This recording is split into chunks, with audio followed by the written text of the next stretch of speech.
months after his death. Good morning. Thanks for joining us on this Martin Luther King Jr. Day. I'm Joe Fryer. Savannah is on assignment. Ready or not, the first nominating contest of the 2024 presidential campaign is now upon us. Republican voters in Iowa will caucus tonight to pick their state's nominee. Former President Trump is counting on his backers' enthusiasm as his rivals crisscross the state, hoping to win over those who are still undecided.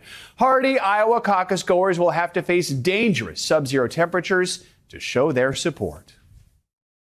You're going to be first in the nation, so brave the weather and go out and save America, because that's what you're doing. You're never going to have an opportunity where your voice and your vote is going to pack as much of a punch as it will tomorrow night. I know it's going to be cold tomorrow. I get it. I know it's going to be cold. But think about this. You get to set the direction for the country. A new NBC News Des Moines Register Mediacom poll shows that Trump has a nearly 30-point lead over former UN Ambassador Nikki Haley, followed by Florida Governor Ron DeSantis and entrepreneur Vivek Ramaswamy. In just a moment, we're going to go one-on-one with NBC News senior political editor Mark Murray to discuss the final poll heading into the caucus. But let's begin with NBC News correspondent Ali Vitale in Des Moines and senior national politics reporter John Allen. Allie, let's start with you. After steering clear of Iowa in the final week leading up to the caucuses, former President Trump, he returned to the state over the weekend, continues to enjoy that comfortable lead in all the polls. So what is his strategy heading into the caucus?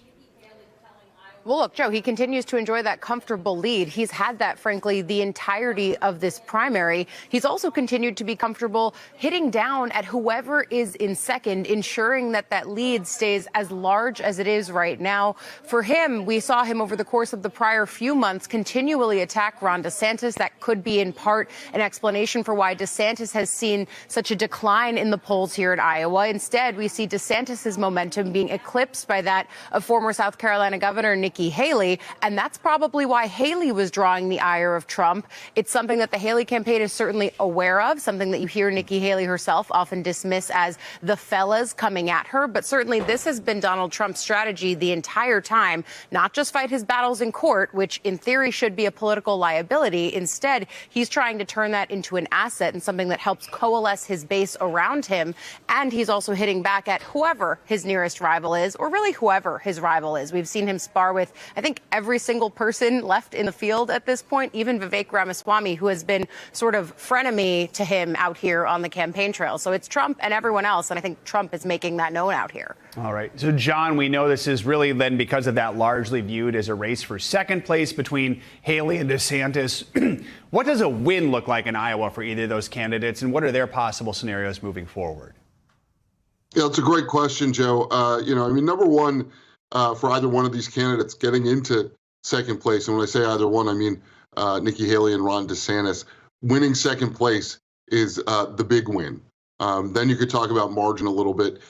In the latest NBC News poll, as you showed, Trump's got 48, Nikki Haley's got 20, Ron DeSantis has 16, which sets its own expectation. If you're Ron DeSantis and you came in third in that final Iowa poll and you get it to second, then you get to tell your donors that you've got a little bit of momentum, that the polls don't always show the truth. You get to tell your supporters that.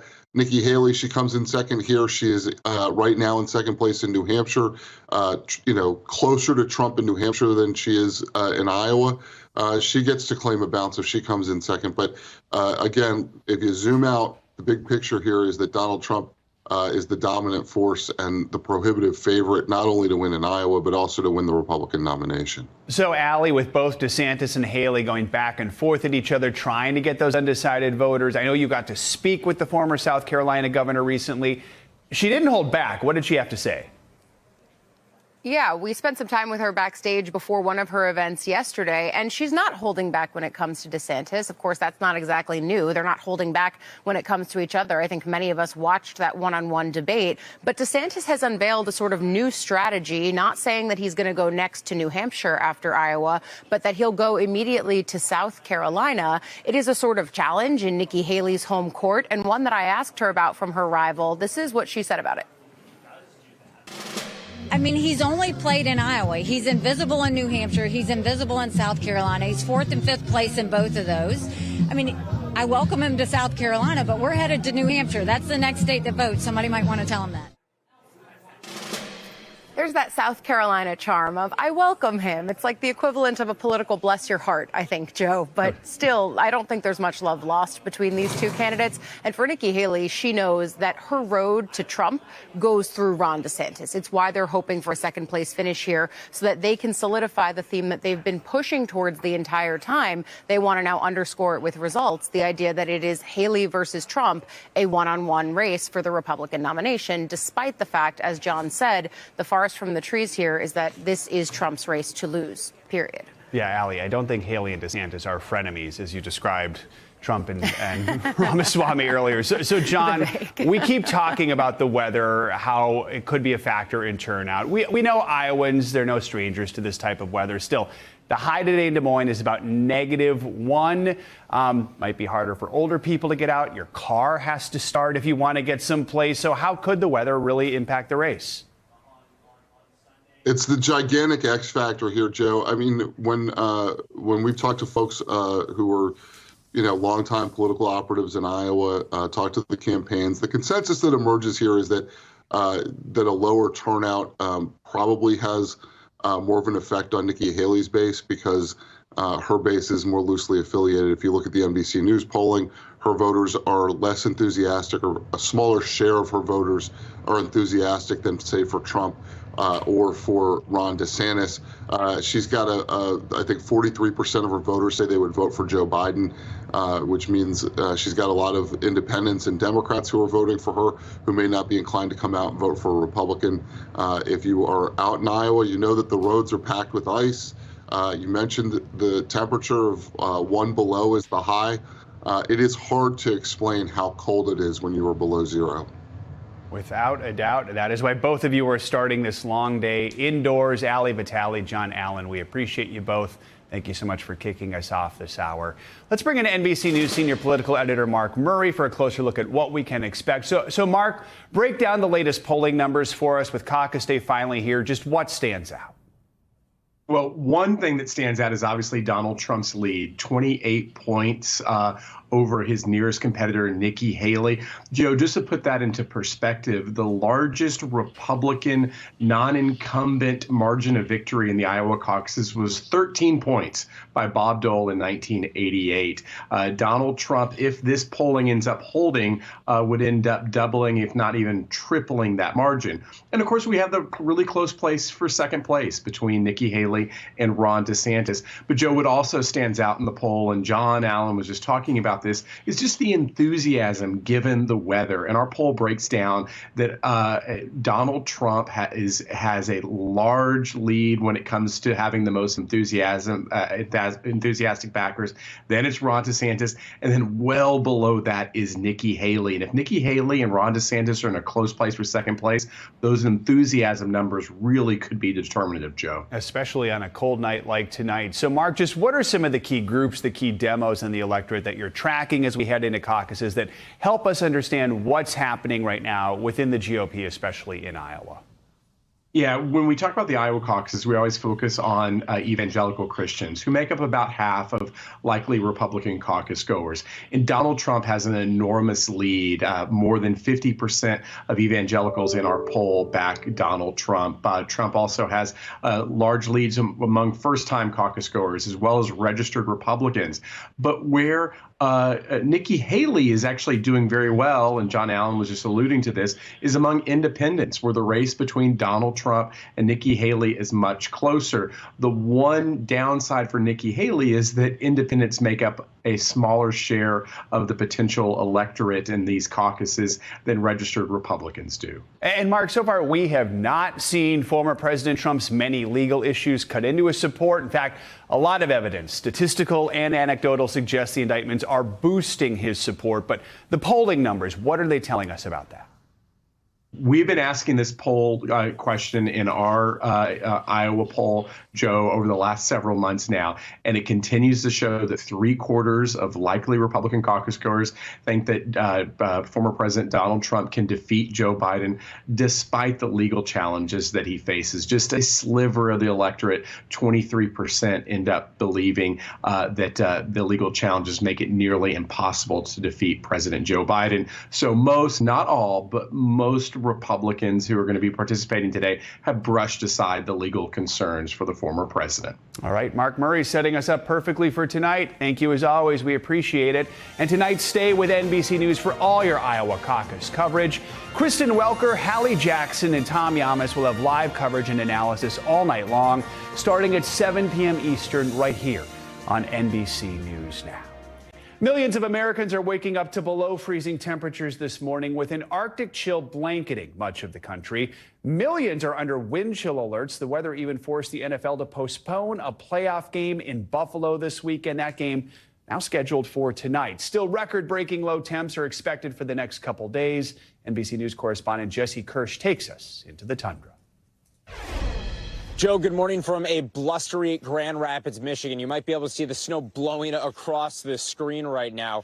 It has been windy here, and we have been getting snowfall here in western Michigan since Tuesday, every day since. Take a look at some of the accumulation here. This is a fire hydrant. You can see how much snow is on top of it right now, and it's obviously, you know, coming up along the side as well. But honestly, there probably was even more snow on that at some point because of these wind gusts blowing snow around, and that has made visibility difficult. We've seen snow stretching all over this region. Of course, the Buffalo Bills game against the Pittsburgh Steelers, a playoff game, was postponed and moved to today because of conditions in western New York.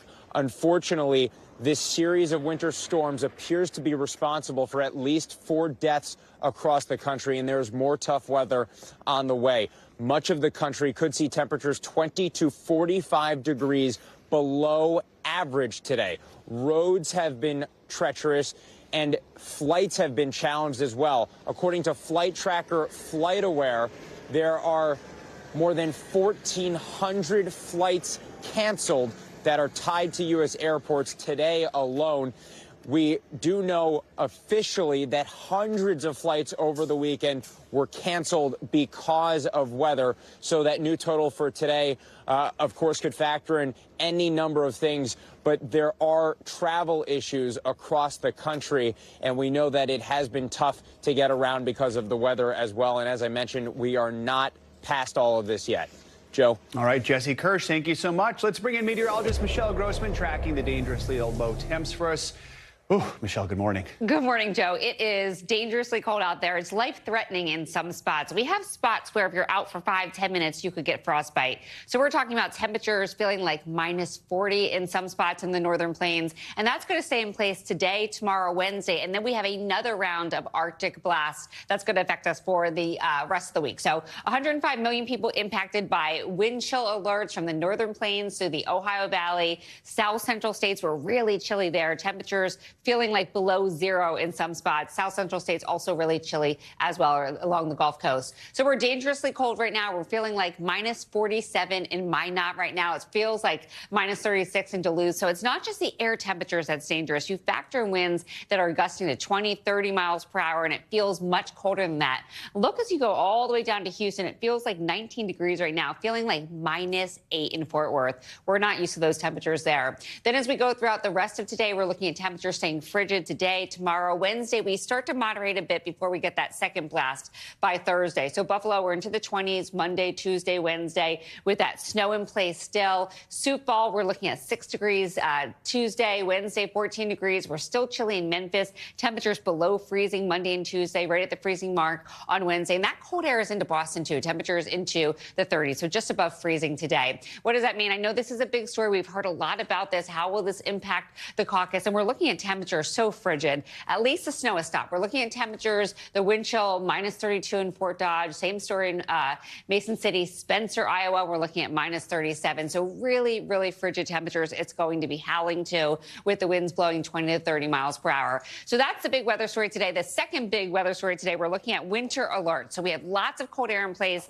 that is setting the stage for snow across the country. We're looking at 96 million people impacted in portions of the Intermountain West, the Rockies, the South Central states, into the lower Mississippi Valley, the Tennessee Valleys, the Mid-Atlantic, and then eventually into the Northeast, the Great Lakes, Buffalo. You're going to see another foot of snow today. You're just being socked in with the snow. So we're looking at a mixed bag of weather, right? What does that mean? We're looking at snow. That's in the blue. We're looking at some freezing rain, some sleet falling in spots. That's going to make for very tricky travel. On the warmer side, we're looking at rain, and we're looking at some showers and storms in portions of Florida. But I do want to show you this because that lake effect snow machine is on in Buffalo, that steady stream of snow over Buffalo. Where you see those whiter blues, those whiter colors, that's where we're looking at the heaviest snow falling. So we're still looking at a winter storm warning this morning. We're looking at a winter storm watch Tuesday through Thursday. And again, could see another foot of snow. So just a mess out there. This is really due to that cold air in place, allowing for all this snow to take place. And we could break our snowless streak in New York City by tomorrow. Finally. So what is it, like 706 days? No, it's been a while. I think we'll do it tomorrow morning. It's going to be a tricky commute tomorrow for many of us, too. And for those who've just been complaining about the lack of winter, here it is. Winter is here. You're happy now. All right, Michelle, thank you so much. Appreciate it. The political world is not just centered on Iowa today. On Capitol Hill, congressional leaders from both parties have reached a short-term spending deal to keep the government open until March. The deal comes just in time. Some parts of the government were set to run out of money this upcoming Friday. NBC News congressional correspondent Julie Sirkin joins us now with more on this. So, Julie, what are we learning about the deal?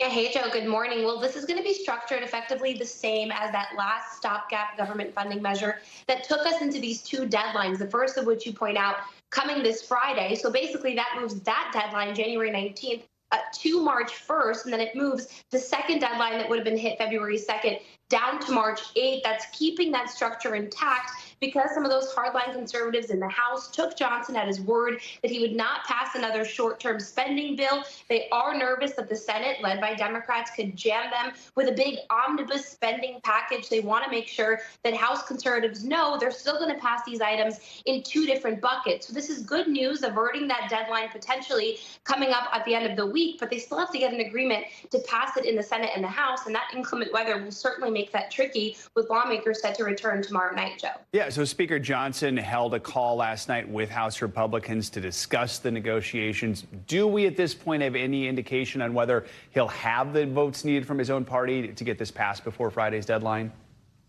Joe, there were certainly a lot of voices, a lot of opinions raised on this call last night. Sources told me that Johnson did take a lot of incoming from Republicans who, again, are frustrated that he is continuing to go in this direction. He is following what his predecessor, Kevin McCarthy, had done in trying to keep the government open. And certainly this is going to be something to watch for Johnson. He's going to have to reach across the aisle. Unfortunately, the map just does not cut it for him. He has a very, very tight margin, even more so with one lawmaker, for example, getting into a car accident this weekend. Now he's going to be out. Johnson announced that at the call yesterday. He's going to need Democrats to pass this along. It's going to be passed under what's called a suspension of rules. That means it's going to go straight to the floor, requiring 2/3 of the House. That means a lot of Democratic votes to get it across the finish line. Good news for them, though. Hakeem Jeffries, leader of Democrats in the House, had released a statement yesterday encouraging his members to vote in favor of this to avert that government shutdown on Friday. But certainly that's just going to mean more heat on Johnson from conservatives. You mentioned the previous speaker, Kevin McCarthy. He faced similar inter-party clashes on government spending, and that is what ultimately cost him the gavel. So here's the question. Could we see a repeat? What are the challenges Johnson's facing right now? Remember, this stopgap funding bill just gives them more time to process the full year spending agreements, keeping those in those two buckets that I talked about. But that just means that he's also going to need Democrats to vote to pass that top line spending bill, $1.6 trillion. They're going to divide them up. They're going to pass them in a series of bills. But we already heard from a lot of conservatives last week saying they're going to vote against it. They want Johnson, for example, to pair it with H.R. 2 with border security. He said, no way, that's not happening, keeping that linked with Ukraine instead. But he's going to have to rely across the aisle. And like you mentioned, Kevin McCarthy had to do that, and it cost him his job. So far, though, Joe, people are willing to give him a chance. I spoke to a handful of conservatives on Friday, for example. While they are criticizing Johnson, they say they're not willing to go as far as to threaten his job just yet. We'll see what happens as the months continue. But we also ended Friday with Johnson saying he's going to keep that top line agreement intact. He's not going to go away from it. And certainly that's going to anger conservatives. All right, Julie Sirkin. Julie, thank you so much. Today marks the federal holiday honoring civil rights icon Dr. Martin Luther King Jr. And for the 20th year, students at a Washington, D.C. elementary school celebrated Dr. King's birthday by gathering on the steps of the Lincoln Memorial to recite his famous "I Have a Dream" speech. It is the same spot where the civil rights icon spoke those words back in 1963. NBC4 reporter Juliana Valencia from NBC Washington takes us there.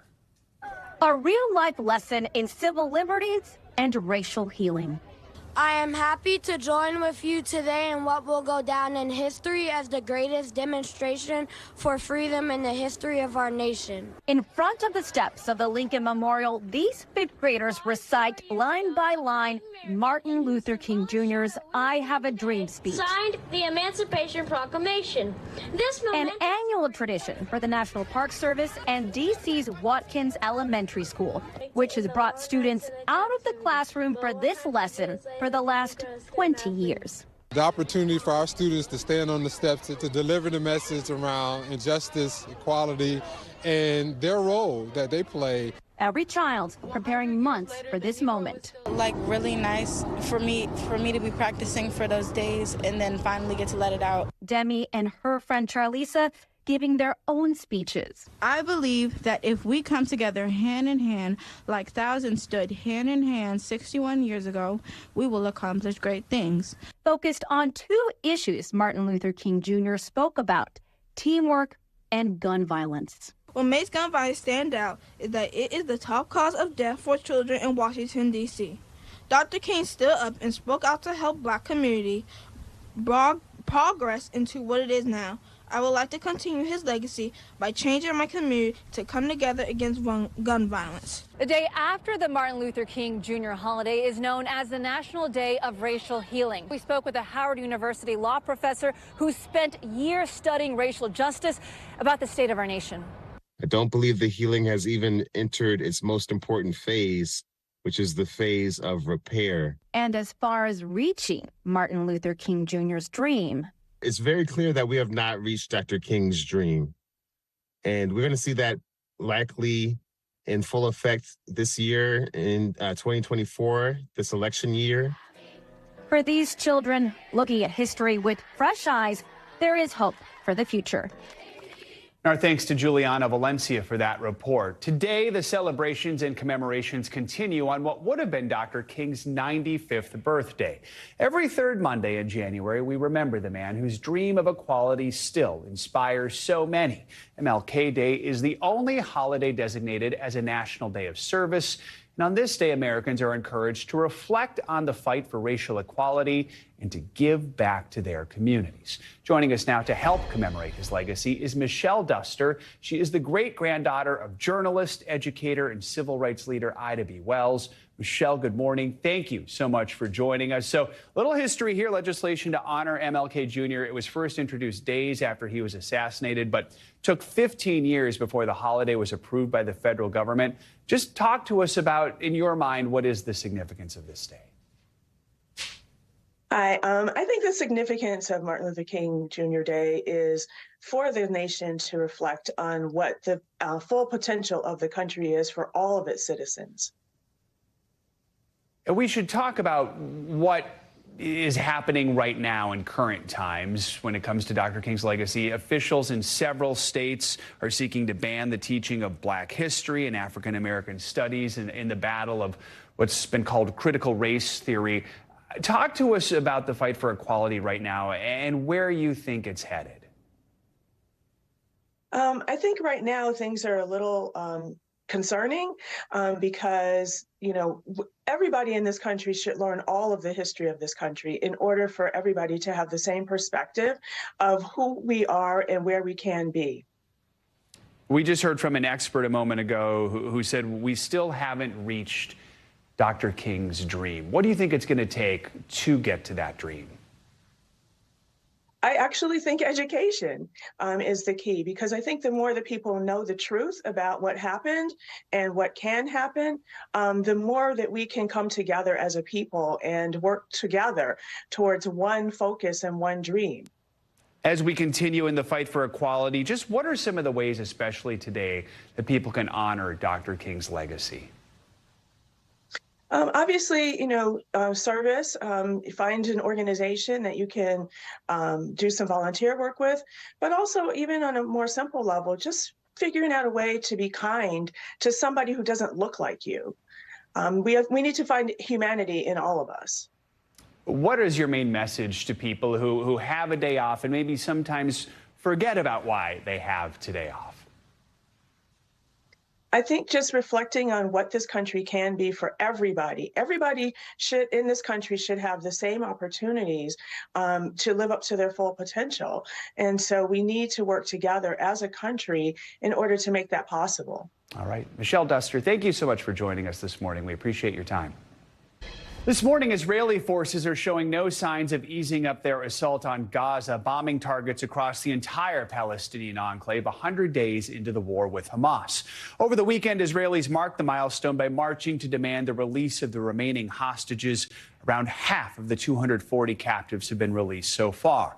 In Gaza, the UN Agency for Palestinian Refugees described the situation there as, quote, 100 days of death, destruction, and displacement. More than 24,000 people have been killed, according to officials with the Hamas-run health ministry. The UN says 85% of people have been displaced, and more than 60% of homes in Gaza have been destroyed or damaged. NBC News spoke to a doctor in southern Gaza about the humanitarian situation. I cannot find a word to describe how I'm feeling or how the situation is. 100 days of suffering, of tragedy, of loss, of feeling afraid. I'm not myself because of this tragedy. I'm not myself because of this genocide. I wish I could be the same person before this war. The only thing that I wish to cease fire now, to cease the fire. NBC News chief foreign correspondent Richard Engel joins us now from Tel Aviv. So, Richard, 100 days into this war, walk us through where things stand in Gaza and really just the feeling among Palestinians and Israelis as we pass this milestone. So I'll start with the Palestinians, since you asked about them first. The Palestinians are feeling hopeless. They're feeling that they are they are still under attack. Their homes are being destroyed. Most of the population has now been crammed down into a tiny part of the southern Gaza Strip. There is talk that maybe one day they will be allowed by Israeli forces to leave southern Gaza and move back to areas where they came from in central and northern Gaza. But so much of central and northern Gaza has been destroyed that eventually, if the Israelis do allow them to go back there, they're going to find that their homes are gone or are so badly damaged that they're uninhabitable, and the infrastructure has been destroyed. So this war has devastated Gaza. It has made the life almost unlivable for the 2.3 million people who are there. The goal, obviously, from Israel's perspective, is to destroy Hamas. And Israel knows that it is inflicting a tremendous amount of damage, tremendous amount of suffering on the people of Gaza. And it says that it is doing this for two reasons. One, in order to destroy Hamas's military infrastructure, and the only way it says it can do that is by being on the ground, hunting for the fighters, looking for their weapons, looking for their rockets, looking for the hostages they still have. And they want eventually the people to turn on Hamas, and they want people to have some sort of uprising, get rid of Hamas, and turn over a new page.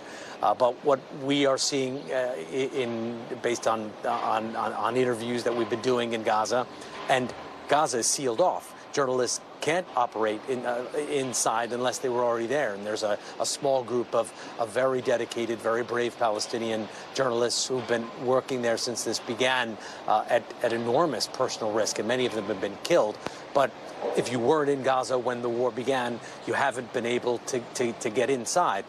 So in Gaza, the situation is quite desperate, and they're not seeing things improving. Here in Israel, you have more complex feelings about it. People do support the war. They do want Hamas to be destroyed. They do not want to go back to a situation where they feel that armed militants just on the other side of the border are preparing and have the capacity to carry out another massacre.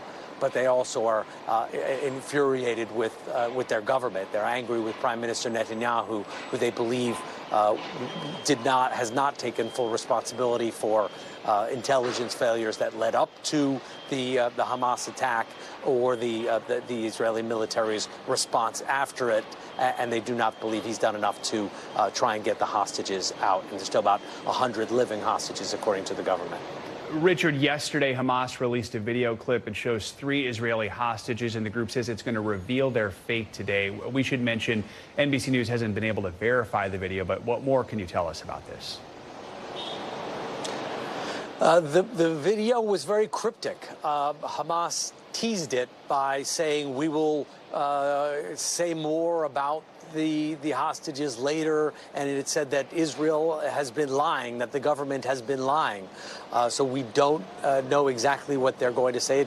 It's all speculation. In the past, sometimes these videos have been positive signs, proof of life, to show that the hostages are still alive and or were in relatively good health when the videos were taken. But we don't know what they're going to say. So they are deliberately building up suspense, but with the idea of saying that whatever these hostages are going to say, and anything hostages say by definition is under duress, is going to expose some sort of Israeli lie. All right, Richard Engel, we appreciate all of your incredible reporting over these past 100 days. Thanks so much for joining us this morning. For the second time in less than a month, a volcano has erupted in Iceland. It's sending slow-moving lava toward a small coastal town. NBC News foreign correspondent Matt Bradley has the latest. A tiny fishing village facing off against a wall of fire after a volcano in Iceland's southwest opened 2 cracks in the earth, sending rivers of lava creeping toward the town of Grindavik, just 30 miles from the capital. The town's nearly 4,000 residents were evacuated just in the nick of time. Already, homes in the town's outskirts are catching fire. Said this police official, we're probably just seeing the beginning of a chain of events that will continue and be difficult to deal with. No one has been hurt or injured so far, but workers are still struggling to divert these expanding rivers of flame. The government spent weeks building these protective ramparts, workers racing toward the molten rock, reaching perilously close to the lava's edge to rescue heavy equipment that had been meant to build the barrier. It was awful to see the fissure open and the lava reaching the first houses, the town's mayor said. But Iceland is well prepared, sitting on a massive fault line. It's long dealt with volcanoes. Iceland's president said that while this slow-motion crisis will damage property, it's unlikely to hurt any people, though it has created another awe-inspiring spectacle in this land of ice and fire. Matt Bradley, NBC News. More international news now. On Sunday, police arrested 6 people in connection with an alleged plot to disrupt the London Stock Exchange. NBC News foreign correspondent Claudio Lavaga has that and other world news. Claudio, good morning.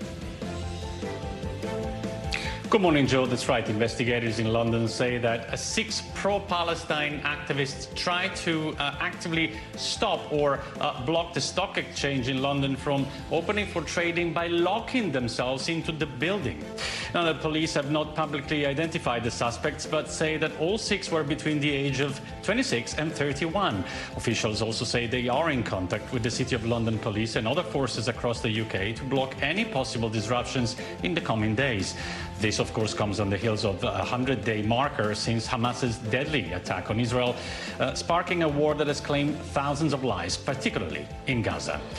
Now let's travel over to Rio de Janeiro, where a deadly storm has caused major flooding.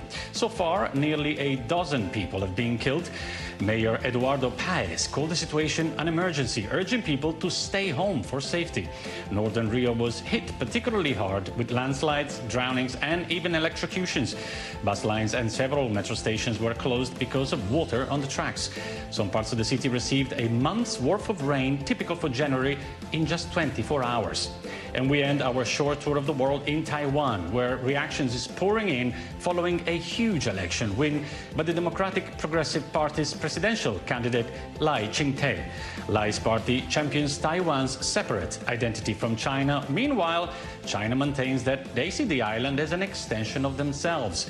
So it's safe to say Ching-te was China's least favorite candidate.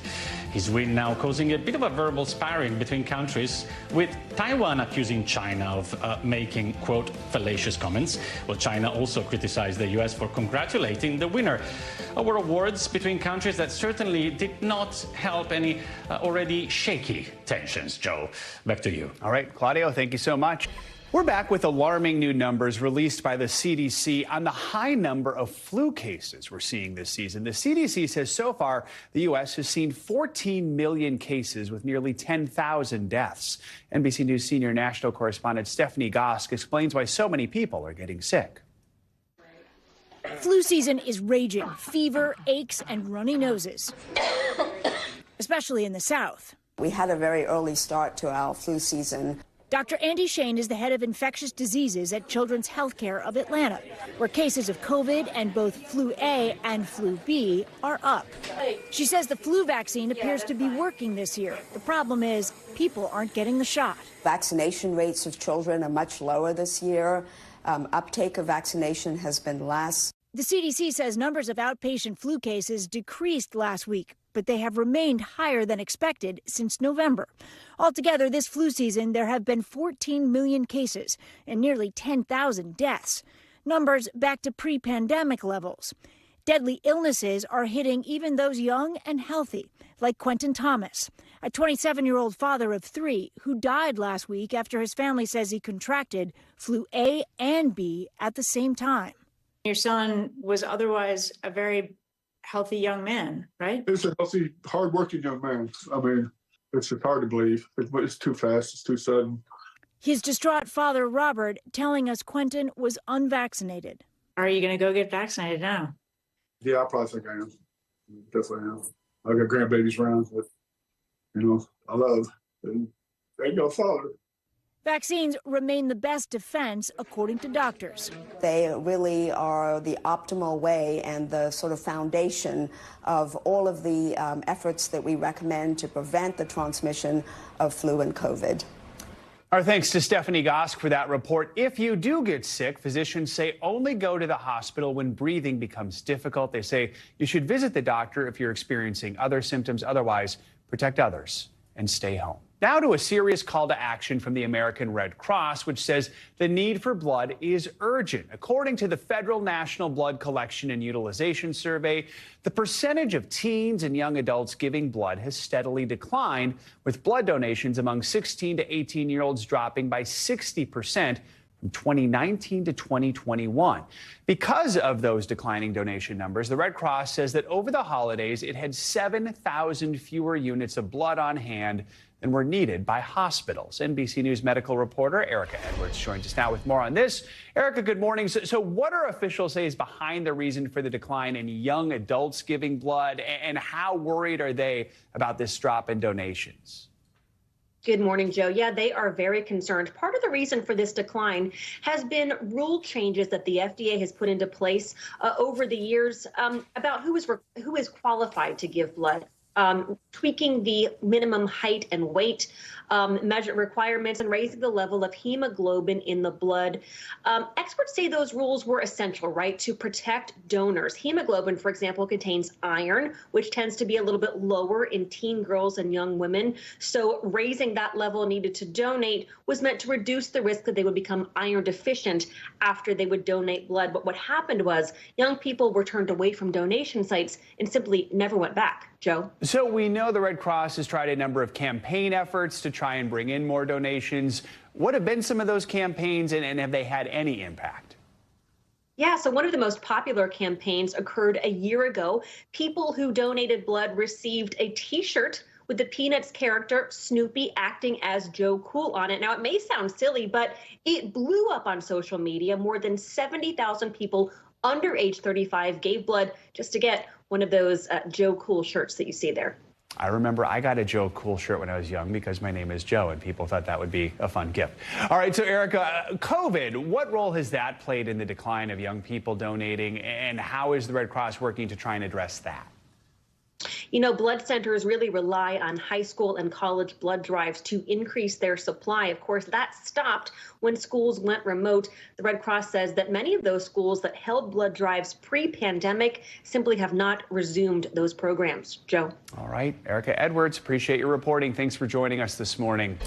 Awards season is in full swing, and tonight is one of the most star-studded evenings of the year with the 75th Primetime Emmy Awards set to air. Finally, the ceremony was supposed to take place last year, but was postponed because of the actors and writers' strikes. This morning, NBC News correspondent Dana Griffin walks us through the nominations.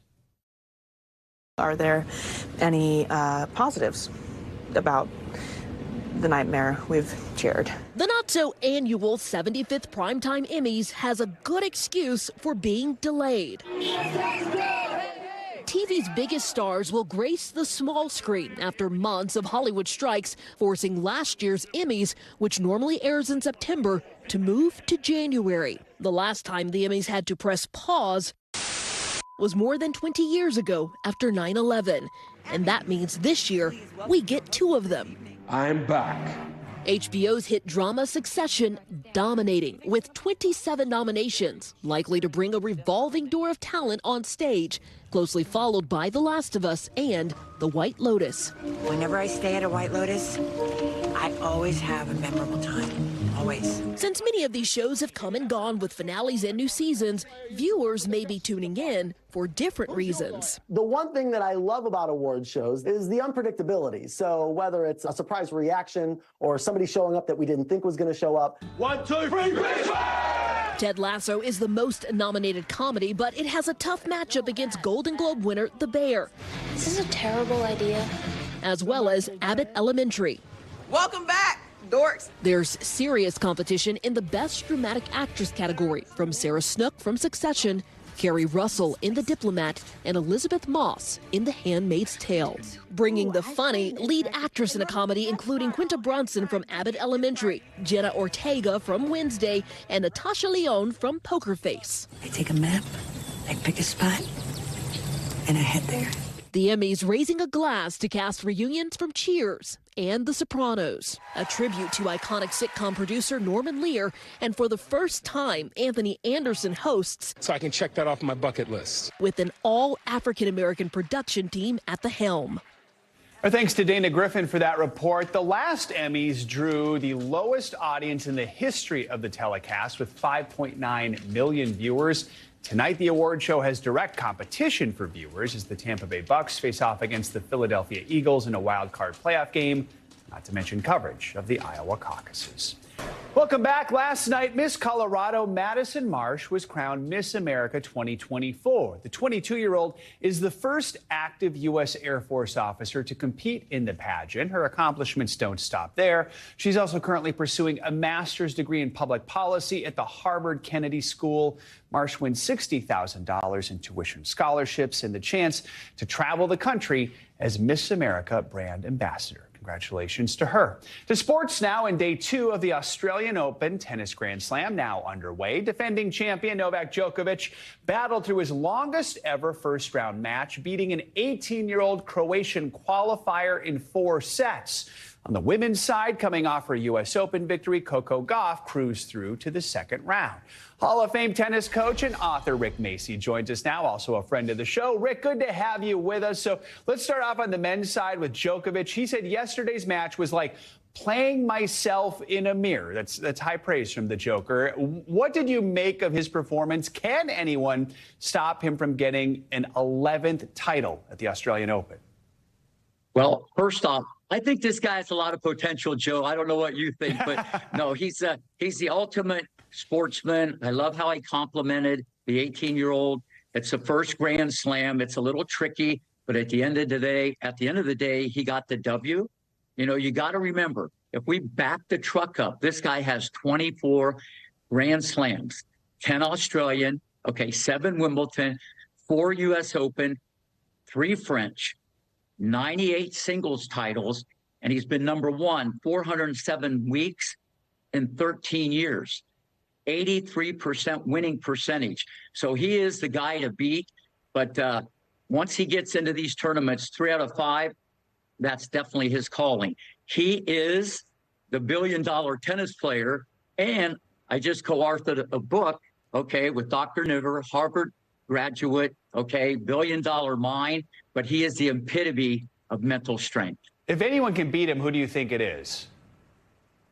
Well, you can lose to anybody anytime, but it's probably going to be Alcaraz or Sinner. Yannick Sinner, the Italian stallion, he's in his draw, so they could meet in the semis.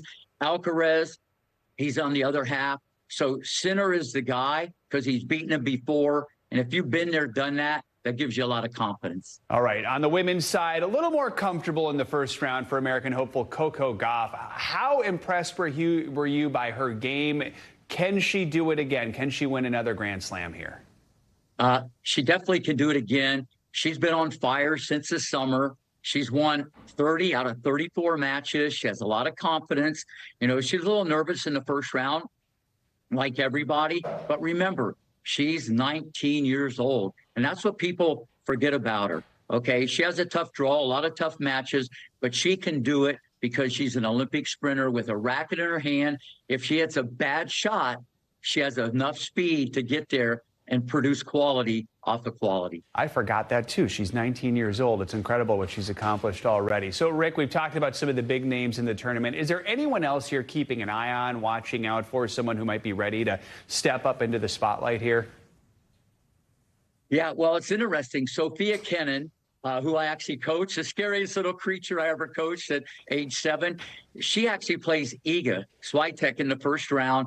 Iga is the clear favorite, but Sophia has a shot. And then the defending champion, Sabalenka, she won it last year. She's dangerous. And you also got to look at Rybakina. She had about 455 aces last year. She's definitely a contender. So those are the ones to definitely keep an eye on. It amazes me when you say you've been coaching someone since they were 7 years old. I mean, what does that look like? And just what does that say about their ability at such a young age?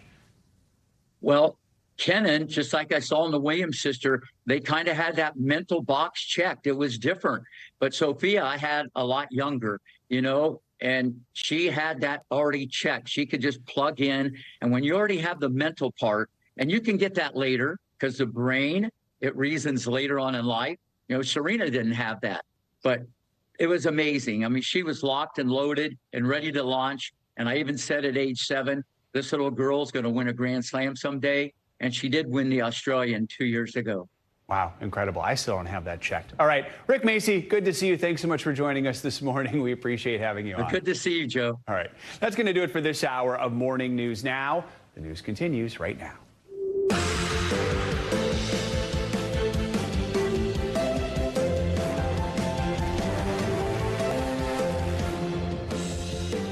Good Monday morning. I'm Joe Fryer. Savannah is on assignment. Developing right now on Morning News Now, we are tracking some life-threatening winter weather. Millions of Americans are digging out and bundling up with sub-zero temps enveloping much of the country. The seemingly endless spats of snow kneecapping everything from football to America's roads and airports this morning. What you can expect where you live as you head out the door. And that record-breaking cold is bearing down on battleground Iowa today. The GOP presidential contenders making one last-ditch appeal to voters ahead of tonight's caucuses. We've got the final polling numbers in just a moment. We've now seen 100 days in the Middle East of war as Israel's war against Hamas rages on. How those affected are marking this grim milestone, and the protests flaring across the globe calling for an immediate ceasefire.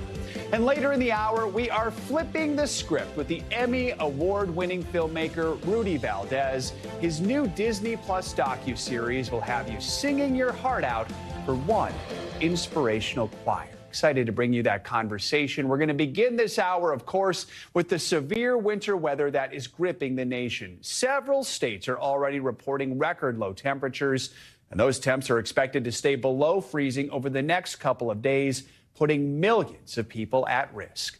NBC News correspondent Jesse Kirsch joins us from a chilly Grand Rapids, Michigan, with more on the winter blast. Jesse, I hope you're trying to kind of stay warm out there. Kind of is the key phrase there, Joe. Good morning to you. From what I hope is warmer conditions. We are out in what is roughly 0-degree weather, but it feels closer to -20 with the wind chill. Here in Grand Rapids, Michigan, it's been snowing every day since last Tuesday. And take a look at some of the accumulation. This is a fire hydrant. You can see how much snow is piled on top here. And frankly, there may have been even more at some point, because we've had winds gusting around, and that's made visibility tricky as well. Unfortunately, this series of winter storms appears to be responsible for at least 4 deaths nationwide, and we are expecting more tough weather on the way. This morning, an Arctic blast is sweeping the country. More than 100 million Americans waking up to bitter cold. So when it's like this, right, and it's calm and it's just falling down. It's fine. It feels good. But when you feel that wind. It feels really, I felt like my jaw was freezing. Oof. It was very cold. In Grand Rapids, Michigan, today is expected to be the 7th straight day of snow. The frigid punch also hitting millions with bone-chilling temperatures, making the job even harder for first responders. In Oregon, officials say a woman was killed in an RV fire after a tree fell on the vehicle. First responders finding some roads impassable and a fire hydrant believed to be likely frozen. Much of the country could dip 20 to 45 degrees below average today, including parts of Texas, where cold weather has overwhelmed the power grid in recent years. If you lose power, you lose heat, then you risk your pipes freezing. So, yeah, we might have to look into installing a generator, just in case. For those braving the cold, getting around has been a mess. Hundreds of flights canceled because of the storms, stranding passengers. Even Amtrak also canceling some trains. And driving has been treacherous too, with icy roads and blinding snow. Officials say this Colorado highway was hit by an avalanche. It's overall just been a terrible, terrible winter. And it came out of nowhere. And unfortunately, the travel troubles are not in the past yet. According to flight tracker FlightAware, already today alone, more than 1,500 flights canceled in connection with U.S. airports, Joe. All right, Jesse Kirsch, thank you so much. That was the prelude to bring in meteorologist Michelle Grossman with a look at what's in store for the week ahead. Sounds like more cold. frigid cold. Yeah, we are looking at temperatures so well below normal, like Jesse said, 40 degrees above or below what is typical for this time of year. It's dangerous and life-threatening in some spots. We're also adding in winds. We're looking at winds gusting 20, 30 miles per hour, and it's making it feel much, much colder than that. So let's look at today's forecast. We have a lot going on. We have a lot going on this week, too. We have that bitter cold in the northern plains. Some spots feeling like -47 right now. The record chill down through the south central states are really chilly through Texas as well. We have snow falling throughout the Rockies. We have snow falling throughout portions of the Tennessee Valley. Also an icy mix through the Mississippi Valley, parts of the south central states. We have sleet, some freezing rain. We have rain falling in portions of the Florida Peninsula. And then we're going to see this rain moving into, or the snow moving into the mid-Atlantic and also the Northeast. So a really busy day today, tomorrow. Then as we near Wednesday, we get the record low still lingering portions of the south central states. And notice this, another storm system is coming onshore. We're looking at rain along the west coast of California. Next round of rain throughout the Intermountain West into the Rockies. This is going to push off to the east. So we're frigidly cold today, Tuesday, Wednesday. We moderate a bit on Wednesday, but then we're going to see another Arctic blast Thursday and Friday. Lake effect snow machine does continue on Wednesday. We're looking at feet of snow downwind of the lakes because they're not frozen over yet. Friday, light snow throughout portions of the Ohio Valley. We could see some heavier snow into the Northeast. This is still to be determined. We're going to watch this closely over the next several days. A new Arctic air mass bringing that frigid air once again, reinforcing that frigid blast in place. And then once again, we're looking at a wet, soggy west coast with some rain falling along the west coast. You see those brighter colors, the reds, the oranges, the yellows in portions of California. That's where we're going to see the heavy rain falling. Sunny and mild. Let's end it there on Friday in portions of the southwest. But it's all about the cold today. It's also about the snow. We're looking at 105 million people under dangerously cold alerts from the northern plains down through the south central states into the Ohio Valley. We're looking at wind chill warnings, wind chill watches, wind chill advisories. And this is why we're looking at temperatures that feel like 47 below zero in Minot. That is so hard to wrap your head around, let alone stand out in it. So you could get frostbite within 5-10 minutes of exposed skin in that type of air. We're looking at Duluth feeling like minus 37. It feels like minus 3 in Little Rock, and it feels like minus 8 in Fort Worth. Then as we go throughout the rest of today, we're looking at temperatures still staying frigid tomorrow as well. Just a few spots, Chicago, minus 1 today. That's the air temperature. You factor in the winds, it's going to feel colder than that. Memphis, so cold too. Temperatures in the teens on Monday, 20 on Tuesday, still below freezing as we get towards Wednesday. And even Atlanta, we're going to be pretty chilly as we go throughout Tuesday and Wednesday. So, of course, this is a big story today. A lot of eyes on Iowa and the caucus, and we are certainly going to have frigid air in place. They had that all weekend long. We're looking at daytime highs, minus 1 in Des Moines. It's going to feel like minus 33 once you factor in the wind. So if you have to stand outside, you want to cover up any exposed skin that you do have. Mason City is feeling like minus 32 as we go throughout the day. That's the cold side. The cold air is setting the stage for some snow. So we're looking at 96 million people impacted by some winter alerts. We have snow falling in the Intermountain West. We have snow falling in the Rockies. We have snow falling in the Mississippi Valley, the Tennessee Valley, Mid-Atlantic, into the Northeast. So this is really tough, and it's going to stay in place for a few days. There better be a lot of cocoa at those caucuses to warm people up who or a little hot toddy at the ends. Maybe why not? Is that allowed? Can you have a caucus with a hot toddy? On the way out. We're going to find out. All right, Michelle, thank you so much. Sure. Appreciate it. Now to the first stop on the road to the Republican presidential nomination. As we just mentioned, the Iowa caucus is set to take place tonight. In the final Iowa poll, former President Donald Trump maintains a commanding lead, with Nikki Haley edging out Ron DeSantis for second place. NBC News Now anchor Hallie Jackson takes a look at the state of the race from Des Moines. Hey there, good morning to you as we are now starting officially the 2024 nominating contest. And listen, it is not just the state of Iowa that is frozen right now. So is the state of this race at the very top, because Donald Trump has dominated here for months. And if he can pull out a big win tonight, particularly if he can get above that 50% threshold, he could send a real message about his grip on the Republican Party. For the first Republican primary contest this morning, a frigid start, but no sign enthusiasm's cooling off for supporters of former President Trump as he urges the crowd to caucus no matter what. You can't sit home. If you're sick as a dog, you say, darling, I gotta make it. Even if you vote and then pass away, it's worth it. Despite fewer visits to Iowa than any other Republican in the race, Mr. Trump here with a last-minute campaign blitz, passing out pizza, criticizing his competitors, and more. These caucuses are your personal chance to score the ultimate victory over all of the liars, cheaters, thugs, perverts, frauds. Our latest NBC News poll with the Des Moines Register and Mediacom shows Mr. Trump 28 points ahead of the GOP pack. Some supporters braving below zero wind chills just for a chance to see him. It was terrible. I couldn't feel my legs, couldn't feel anything. While the temperatures are not heating up in Iowa, the race for second place is, with former UN Ambassador Nikki Haley leading Florida Governor Ron DeSantis for the first time here, in a state he predicted just last month he would win. What's your level of confidence you can beat Nikki Haley here? Oh, we're going to do very well. Fact of the matter is, I'm the only one that could possibly compete with Donald Trump in a Republican primary. She cannot win conservative or core voters. Haley has drawn support from more independent and Democrat-leaning caucus goers, with nearly half of her backers saying they'd vote for President Biden over Donald Trump. Haley positioning herself as the best bet to win in a general election.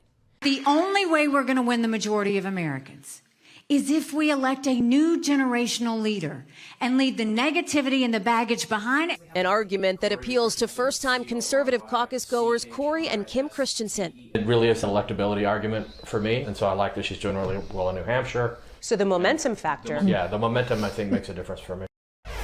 Now, there is a warning sign for Nikki Haley in some of this polling, showing that only 9% of her backers are extremely enthusiastic about supporting her. So that is one of the big questions we have tonight, one of the big wild cards. Who can pull off that second place finish and carry some momentum into New Hampshire and then, of course, South Carolina? Second big question, going back to former President Trump. If he wins, what does that margin look like? How dominant could that be? And then, of course, the third wild card factor. It's always cold in Iowa in January. We know that. But this cold, these kinds of temperatures could be potentially historic. Will people stay home? Will they turn out? And if it is a lower turnout, how will that affect the race? So lots to watch tonight as we head into caucus night here in Iowa. Back to you. All right, Hallie Jackson, thank you so much. Now, in this week's Meet the Press, Kristen Welker spoke with one of Iowa's Republican senators, Joni Ernst. Kristen asked whether Ernst plans to endorse whichever candidate wins the 2024 Republican nomination, even if it is former President Trump. Here's some of that conversation. If Donald Trump wins tomorrow night, would you endorse him, Senator?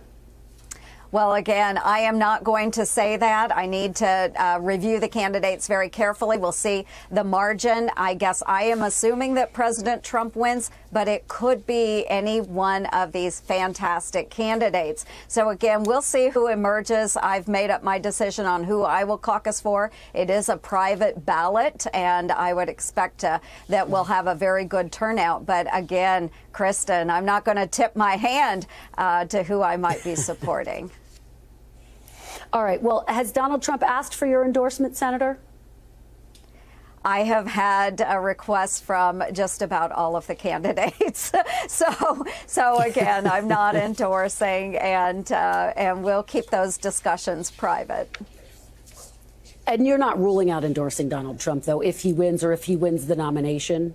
You'll endorse the GOP nominee? I am not. No, I'm not ruling that out at all. But certainly we want to let Iowans make that decision through the weekend and tomorrow night. They'll come together at 7 p.m. here in Iowa. They'll get out in the snow and the cold weather, and then we will go from there starting Tuesday morning. Our thanks to Kristen Welker. You can watch the full interview and lots more at meetthepress.com. And tonight, stay with NBC News for all your Iowa caucus coverage. Kristen will be joined by Hallie Jackson and Tom Yamas. They'll have live coverage and analysis all night long, starting at 7 p.m. Eastern right here on NBC News Now. The crisis in the Middle East is growing this morning after the U.S. shot down a Houthi missile aimed at one of its destroyers in the Red Sea. The U.S. and U.K. carried out airstrikes against the militant group in Yemen last week. All that comes as the war between Israel and Hamas reaches 100 days. NBC's chief foreign correspondent Richard Engel has all the latest. 100 days on, and Israel is pressing ahead with its campaign to destroy Hamas, and in the process is destroying much of the Gaza Strip. Israel's Prime Minister Benjamin Netanyahu said that despite growing international criticism, quote, no one can stop us, even as this war is now clearly spreading to other parts of the Middle East. There was yet another attack overnight on American forces in the Red Sea. Iranian-backed Houthi militants in Yemen firing a missile toward an American destroyer. It was shot down, according to the Pentagon. It's part of the widening war in the Middle East. It's been 100 days since Hamas launched a surprise attack that Israel had once dismissed as impossible and unimaginable. No, I got money. Overnight, Hamas released a video of 3 hostages, including Noah Argamani, who became a symbol of Hamas cruelty when she was kidnapped from a music festival and taken into Gaza on a motorcycle. The Israeli government says at least 100 hostages are still alive in Gaza. The fate of the youngest hostage, Kafir Bibas, and his family remain unclear. Kafir, kidnapped along with his mother, brother, and father, turns 1 this week. I want this to be over, really. I want them back. I want them back. The 2.3 million Palestinians in Gaza have gone through 100 days of living hell since the Hamas massacre. Around 24,000 have been killed by Israeli strikes, according to the health ministry run by Hamas. Israel says it takes great care to warn Palestinians before carrying out attacks and says Hamas uses civilians as human shields. Gazans say since they can't leave the area, even while it's under attack, they are all, by definition, human shields. Dr. Noor al-Wahidi is one of hundreds of thousands of Gazans forced by Israeli troops to leave northern Gaza for the south, where people are overcrowded with barely enough food, water, and medicine. 100 days of suffering, of tragedy, of loss, of feeling afraid. Negotiators say that a deal has been reached to allow some medicine to enter Gaza, both for the hostages and for Palestinian civilians. All right, Richard, thank you so much. Let's bring in NBC News military analyst Colonel Jack Jacobs. Colonel, good to have you with us. So over the weekend, the White House National Security spokesperson John Kirby said the U.S. had been speaking to Israel about transitioning to low-intensity operations in Gaza, saying it was the, quote, right time. After 100 days, after all the devastation we've seen, is Israel close to achieving its objectives? No, it's not. As the concentration of civilians gets greater and greater in the south, it becomes much more difficult for Israel to conduct combat operations in a built-up area with rubble all over the place and be specific about focusing on Hamas and not putting as many Gazans in danger. There's another problem here, too, and that is, after 100 days now, Israel has had to withdraw some of its troops for a couple of reasons. One of them is that they are requiring rest. And when you're in combat operations continuously, you like to rotate units through because they can't be in continuous combat for a long period of time. Second, the large number of Israelis in uniform on active duty now, greater than 300,000 at the beginning of the war, has had a deleterious effect on the Israeli economy, which has already shrunk about 2%. In addition to that, there are requirements to have defenses up on the border of southern Lebanon, where Hezbollah is an enormous threat. As a result of this, the war is grinding much more slowly, which means that it's going to take longer for Israel to achieve its objective, if it ever will, Joe. When you look at Israel's military strategy right now, how do you think the remaining hostages and efforts to try to free them are factoring into the military strategy? Well, much more than it did at the beginning. We remember when the war started, Netanyahu didn't mention the hostages at all. He said the IDF was going to go into Gaza and it was going to destroy Hamas. As time went on and a great deal of public opprobrium inside Israel rose to focus attention on getting the hostages back, Netanyahu started talking more about the hostages. And as time goes on, there'll be much more focus on trying to get the hostages out, which puts a premium on negotiation, on the role of the United States, on the role of other Arab countries in the region, including Egypt, who has a great deal of impact on whether or not Gazans can come into Egypt, into refugee camps, but there aren't any. The border down there is closed. Egypt has closed it, and it doesn't look like they're going to open it up anytime soon. The United States can have a big impact on negotiating with Egypt and other countries in the region to make it easier to get the hostages back and make it easier for Israel to complete its mission in short order rather than dragging it out, Joe. Let's talk about some of these broader issues we are seeing in the region. We saw the U.S. shoot down a Houthi missile headed toward an American destroyer in the Red Sea. It was days after the U.S. conducted those airstrikes in Yemen. Are you concerned this operation is dragging the U.S. deeper into conflict, or is this just how you would expect to see America respond to what we've seen? Well, the latter mostly. Don't forget that the Houthi rebels, Hamas, Hezbollah, these are proxies of Iran. Iran does not want to get involved in a shooting war with the United States, but they're perfectly happy to let their proxies shoot at Americans, at international shipping interests, and let the Americans respond, as we have, by attacking the Houthi rebels inside Yemen. This is liable, if not likely, to continue. The great likelihood is that the Houthis in particular, who are well armed and positioned in the southern and western part of part of Yemen, will continue to harass shipping down in the Gulf and the Straits of Hormuz and the Red Sea, and the United States will continue to react. What's interesting is that this latest missile attack, the missile which was shot down by American planes, whether or not the United States, and when the United States and Great Britain, who's been our ally, will then counterstrike against Houthi rebels inside Yemen. But those attacks will continue, and Iran will continue to encourage them to do so. All right. Colonel Jacobs, as always, appreciate your expertise. Thanks for joining us this morning. You bet. The search is continuing for 2 U.S. Navy SEALs who went missing off the coast of Somalia last week. The pair were looking for illegal goods when they vanished while attempting to board a small boat. It comes as the U.S. boosts its presence in the area to monitor those ongoing Houthi attacks in the Red Sea. NBC News correspondent Molly Hunter joins us now with more on this. Molly, good morning. So are we learning any new details about these 2 Navy SEAls since they went missing last week?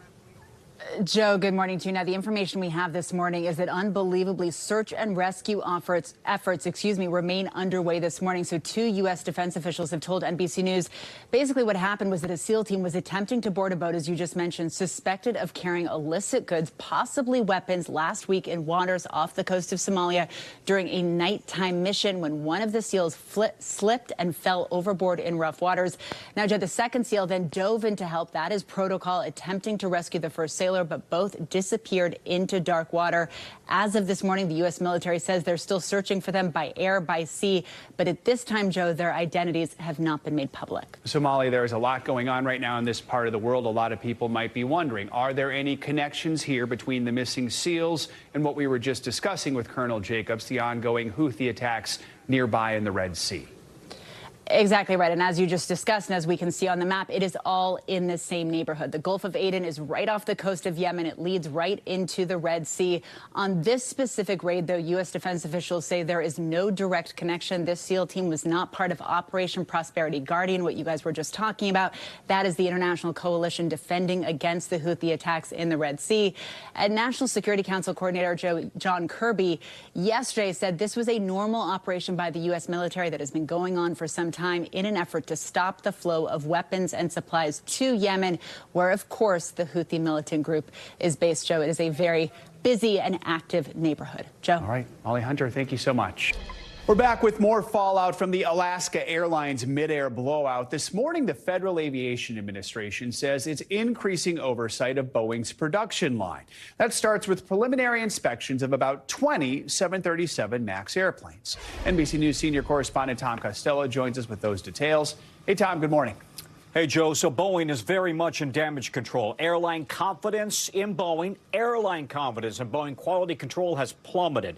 To underscore that point, look what Alaska Airlines did over the weekend, announcing it's going to send its own inspectors into Boeing plants to double-check Boeing's work. 10 days after a hole was blown out of the side of that Alaska Airlines plane over Portland, the accident has also punched a hole through Boeing's reputation with both passengers and airlines. That blown-out door plug now at the NTSB lab in Washington for analysis.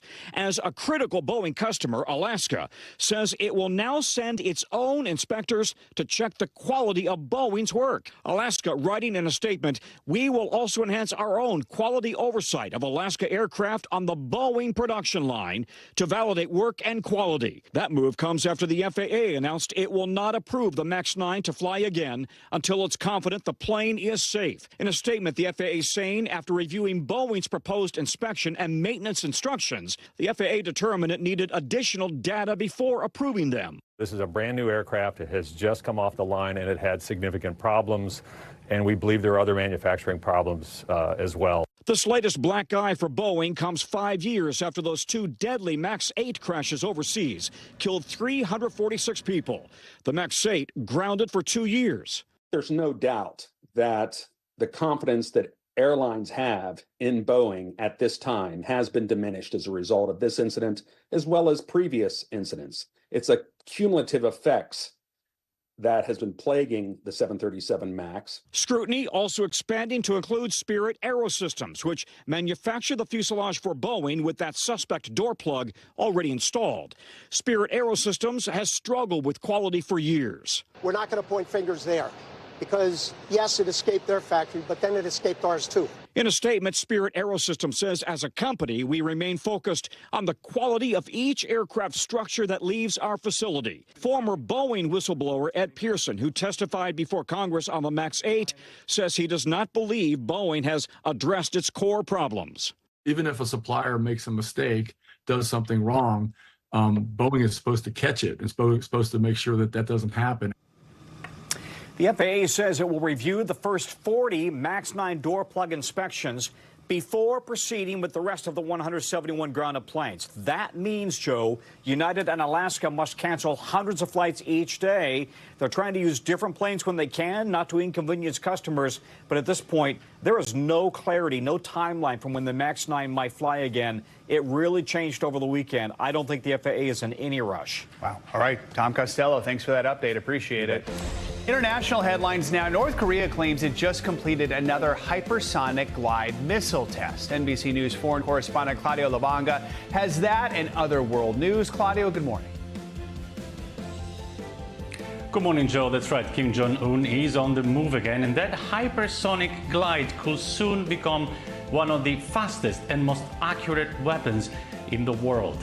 Now, according to state-run Korean Central News Agency, this is the fourth test of its kind by Pyongyang. South Korea's Joint Chief of Staff said the missile flew about 621 miles. Experts say missiles like this with hypersonic glide have the potential to fly at multiple speeds of sound, making them nearly impossible to shoot down. North Korea's first test was back in 2021, but according to South Korea's military, this test shows a big jump in North Korean technology. Now let's travel to Indonesia, where Mount Merapi is rumbling once again. The country's geological agency said the Indonesian volcano just erupted for the second time in weeks. The Ministry of Energy and Mineral Resources say the volcano began erupting at around 6 a.m. local time on Sunday, which is about 6 p.m. Eastern Standards for you in New York. Nearby houses, vehicles and evacuation tents were all covered in ash. The ministry warned residents and visitors not to go within nearly a 3-mile radius. They also warned nearby communities to wear masks. Mount Merapi is one of the most active volcanoes in Indonesia, erupting a total of 11 times during the early 21st century. And we end our travels back here, or near me, at the Vatican, where Pope Francis is defending his historic decision to approve blessings for same-sex couples. Pope Francis said during a televised interview last night, those in the Catholic Church that resist have jumped to, quote, ugly conclusions. This comes just about a month after he first made the announcement, sparking widespread debate into the church. Bishops in several countries are raising objections, some even refusing to let their priests implement the new approval. Back to you, Joe. An issue that continues to divide churches. All right, Claudio, thank you so much. The NFL's wild card weekend kicked off with some huge upsets, some sub-zero temps, and 4 teams moving on with 2 more games later today. NBC News contributing correspondent Kaylee Hartung was on the sidelines for Saturday's Chiefs-Dolphins game. Look at you, Kaylee. You're moving. I think you've unthawed or thawed. I was worried about you. You're good? I'm good, Joe. I'm good. I have regained feeling in my fingers and toes, which I have to admit I was worried about for a minute there. But, man, it feels like the NFL's scriptwriters have been working overtime. With these winner-go-home stakes, emotions have been running high as the temperatures have been at record lows. But with 2 more games later today, the playoffs are just starting to heat up. A super wildcard weekend, delivering the drama. Detroit ending its 3 decades-long playoff drought with a 1-point win over the Rams. Yeah, it means a lot. We just broke a streak that's been going on for 30 years. This after the Packers pulled off a huge upset in Dallas, reining in the Cowboys' league-leading offense, holding them to just 16 points until late in the 4th. This is one of my most surprises since I've been involved in sport, period. On Saturday in the AFC, a frigid face-off between the Dolphins and the Chiefs. Conditions in Kansas City, a numbing -4 degrees, taking Miami out of its element. The temps taking a toll on Chiefs head coach Andy Reid. I got the answer to the question everybody's wondering. Yes, he does know his mustache has been frozen. The chills spreading throughout Arrowhead, with even the drinks frozen solid. And fans in the stands feeling -22, including the most famous member of Chiefs Kingdom, Looks like a Taylor video. Along with Mama Kelsey, Taylor Swift cheering on boyfriend Travis, the famous couple leaving together after Kansas City's win at home. Their 26-7 victory keeps the Chiefs surfing toward the Super Bowl. The atmosphere here was something. Yeah, that's the Chiefs kingdom. I mean, it's -30, whatever it is out here, and there's not an empty seat in the stands. In Houston, Browns quarterback Joe Flacco threw not one, but 2 pick sixes in the third quarter. The Texans advancing with a 45-14 win. 22-year-old C.J. Stroud becoming the youngest quarterback to win a playoff game. Clearly a big factor over the weekend. How about the 2 games today? Could we see any more frozen mustaches? Well, Sean McDermott doesn't have a mustache, so at least not the head coach of the Buffalo Bills. But, you know, there were blizzard conditions in Buffalo that buried Highmark Stadium over the weekend and forced them to make the decision to push the game to today. And yet more snow is expected as the Bills take the field against the Steelers. As New York's governor put it, I'm not saying it's going to be pleasant, but conditions won't be life-threatening. Good to know. And in Tampa Bay, the Bucs and the Eagles could see some rain showers, so the concept of survive in advance is taking on a whole new meaning, Joe. No kidding. All right, Kaylee, glad to see you're doing well. Thanks for joining us this morning. Martin Luther King Jr.'s 95th birthday today with a story about service in the most unique way. An Alabama couple started a donation-only restaurant to help those in need. NBC News correspondent Blaine Alexander takes us there. Well, guys, we're here in the King Historic District in Atlanta. This really is the heart of the King Day celebration. But of course, his legacy is wide-reaching. That includes a small town called Brewton, Alabama. That's where we found one popular restaurant that's keeping Dr. King's legacy of service alive every day. Even before the doors open, the energy at Drexel and Honeybees is buzzing. Good morning. Here in Brewton, Alabama, it's one of the hottest lunch spots in town. But what you won't see, menus, prices, or a single dollar exchanging hands. This restaurant operates on donations only. Their motto is simple: we feed the need. I just wanted to do something to show people that money does not make the world go around. It's the brainchild of Lisa McMillan and her husband, Freddie. Together, they're serving up hot meals every Tuesday, Wednesday, and Thursday from 11 to 1 p.m. A small town in southern Alabama, Brewton's population barely tops 5,000. Countywide, more than 17% of people are food insecure. Lisa has spent much of her life trying to change that. For more than a decade, she drove door to door delivering meals. Over 100 a day. A lot of them went to elderly people who were struggling. Everybody should have the right to be able to go in a restaurant and have a meal and not worry about paying. She shared her dream with Freddie, and the two were all in.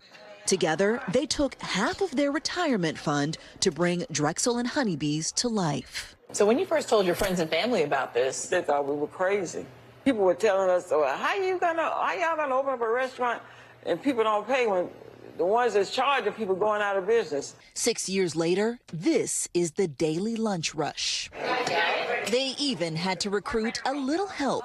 So if you're standing back here for 2 hours, you're getting tired. That's just a fraction of their work. Lisa does all the shopping. How do you all decide what's on the menu? That depends on what's on sale at the grocery store. Okay. Then comes the cooking. Every meal is homemade. So this is hard work. Oh, God. It's hard work. But that work comes from a personal place. That's because years ago, Lisa was in the very same position.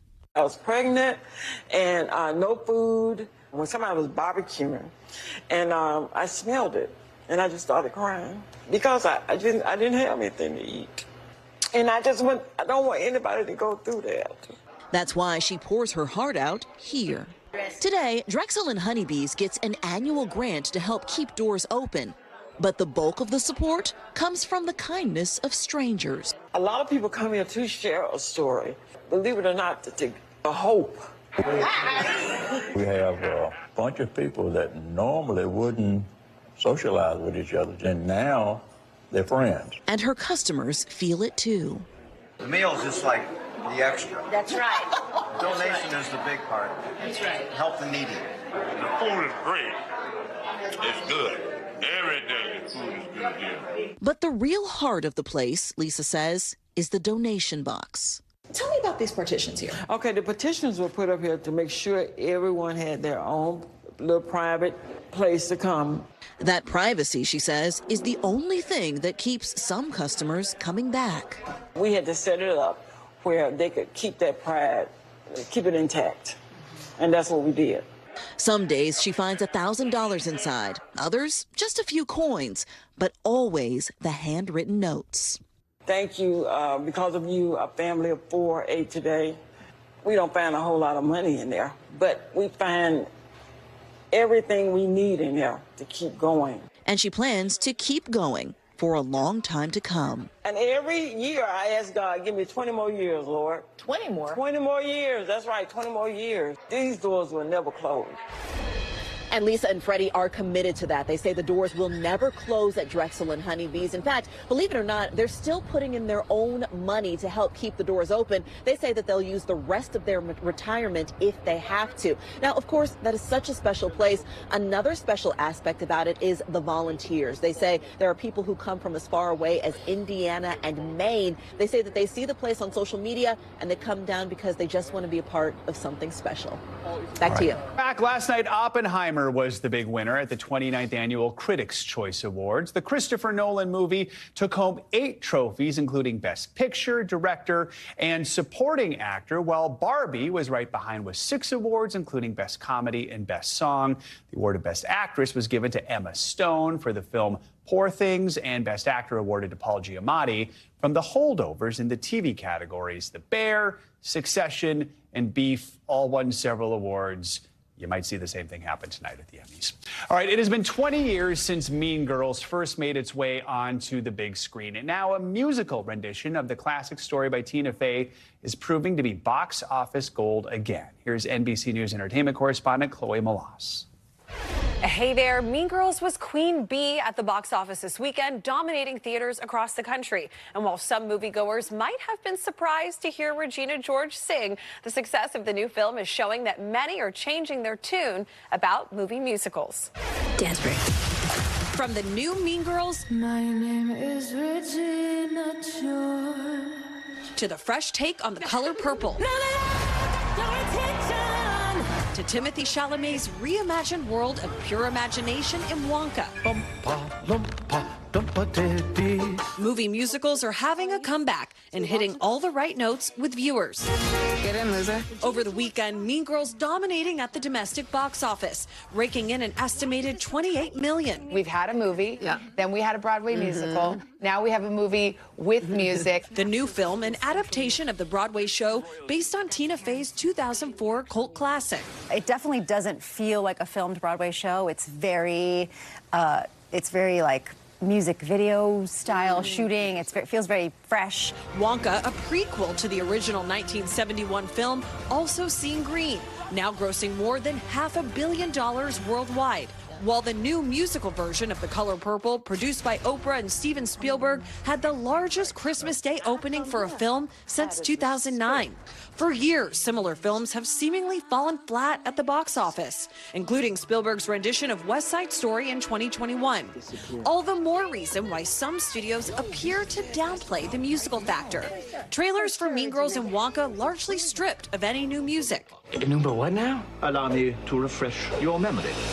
Oh, I don't think I want to hear that. I think there's this idea in Hollywood that movie musicals, if a film is labeled as such, won't have as much box office potential. And while the unexpected song and dance at theaters might hit a sour note with some, I was this close of walking out of the theater so many times. Many in Hollywood now seem to be taking a page from the wildly successful Barbie. Barbie introduced a lot of people to singing and dancing. You can see that movies and music are a match made in heaven. As the songs on screen make movie magic. The box office numbers show that there is a large group of people who enjoy singing and dancing in the theater. Just look at the enormous success of Taylor Swift and Beyonce's concert films. And of course, the billion-dollar success of Barbie. And now with Oscar nominations just 1 week away, the true test is going to be which, if any of these, are in the running for an Academy Award. Back to you. All right, Chloe, thank you so much. Now to our series, Flipping the Script, featuring people on air, on screen, and behind the scenes, shining a spotlight on diversity. Enter Rudy Valdez, the two-time Emmy award-winning filmmaker, has become known in the film world for his dedication to telling powerful, diverse stories. Valdez rose to prominence for his work on the HBO docuseries The Sentence, which examined the impact of mandatory minimum sentences through his sister's 15-year sentence. He also directed the documentary Carlos, about the life of legendary guitarist Carlos Santana. And now his newest project is taking him back to his home state of Michigan. Choir, which is set to debut on Disney Plus later this month, follows the Detroit Youth Choir after its appearance on America's Got Talent. This morning, we are lucky enough to be joined in studio by Rudy Valdez. Thank you for being here. So we're going to be very clear. This is a movie with music in it. It has some music in it. And that's pretty good. Talk to me about Choir, what it's about, and why you wanted to tell this story. Well, it's a 6-part series about the Detroit Youth Choir, and I think one of the big reasons I wanted to tell this story is to be able to come back to my home state and tell a story about Detroit that, you know, oftentimes in the media gets kind of a bad rap. And I wanted to be a part of this story because I wanted to come in and really tell a different version of what it means to grow up in Detroit.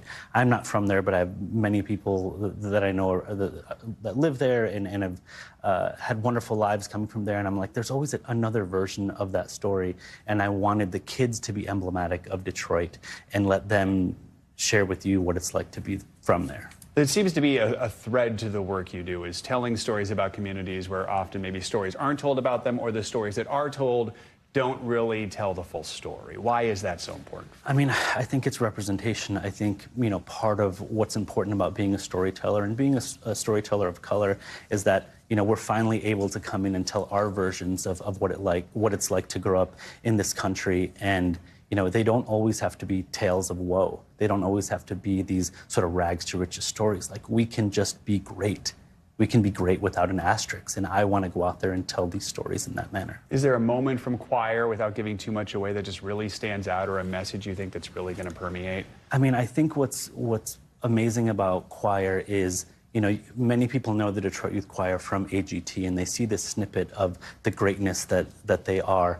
But what we've really tried to do is really show that before AGT, there was 23 years of buildup to that moment. There was a lot of work, a lot of dedication, a lot of love, and it shows you what happens when you believe in people, when you put time into kids, and when you really have a passion. Like, you can really make a difference. Let's talk about The Sentence. It is about mandatory minimum sentences, but it's also about your sister. Yeah. I'm guessing that maybe it wasn't an easy story to tell, but why was it so important for you to tell? I mean, it was important to tell because, again, I think that you could look at that story and it could be, again, a tale of woe, a tale of, like, here's another thing that's happening to a community of color, and we can really dwell on what that means. Or, you know, you can go in and tell that story and share it in a way that is filled with agency and hope and resilience, and show that version of what it means to be a part of this criminal justice system, you know, which always, you know, seems to be stories of tearing us down, but this was one of building up. Carlos Santana. You got to, I mean, how closely did you work with him during this project? What was that like? I mean, it was amazing. I got to work very closely with Carlos, and, you know, just to be able to sit there and speak with a legend like him about his memories, his life, and all the things that he's been through, but then also get to look at this, you know, 50, 60 years of archive, looking at Woodstock, looking at all these things, and having the challenge of encapsulating that into a single film. It was dream come true. I mean, a lot of stories have been told about Carlos Santana, so why did you want to tell a version? I think, you know, he was somebody who inspired me when I was younger, you know, somebody who looked like me, who refused to be boxed in to say, you know, I have to play mariachi music, or I have to do this after that. He really was a trailblazer, and he was somebody that I looked at, especially as a young Latino storyteller, was like, what kind of stories can I tell? And he reminded me that I didn't have to be limited by that I could tell anything. And I wanted to do that. So you didn't have to be boxed in either. Right. All right. Rudy, thank you so much for joining us this morning. We really do appreciate your time. And a reminder to folks, Choir, it is out on January 31st on Disney+. Make sure to check it out. That is going to do it for this hour of Morning News Now. But please stay with us. The news continues right now. Thanks for watching. Stay updated about breaking news and top stories on the NBC News app or follow us on social media.